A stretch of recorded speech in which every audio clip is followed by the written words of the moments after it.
பாட்டி பாட்டி, அந்த அண்ணன் ஏன் எல்லார்கிட்டயும் காசு கேக்குறாரு? நமக்கும் ஏதாவது வேணும்னா இப்படி கேட்கலாமா? கேட்க கூடாது கண்ணா. ஔவையார் பாட்டி ஏற்பது இகழ்ச்சின்னு சொல்லிருக்காங்க. ஏற்பது இகழ்ச்சின்னா என்ன பாட்டி? ஏன் கேட்கக்கூடாது? ஏற்பதுன்னா மத்தவங்க கிட்ட கையேந்தி உதவி கேக்குறது.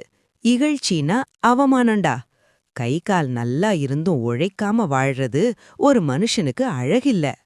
ஓ, அப்போ நாம யாரையும் எதிர்பார்க்காம நம்ம கால்கள்ல நிக்கணும், அப்படிதானே பாட்டி? சரியா சொன்ன. உழைச்சு சாப்பிடுறவன் தான் நிம்மதியா தூங்க முடியும். உழைக்கிற கைகள் தான் என்னைக்குமே உயர்ந்த கைகள். புரிஞ்சிருச்சு பாட்டி. இனிமே நான் எதையும் என் சொந்த உழைப்புல தான் சம்பாதிப்பேன். அதுதான் என் செல்லம். என்னைக்குமே உழைப்ப நம்பு. மத்தவங்க கிட்ட கையேந்தாத.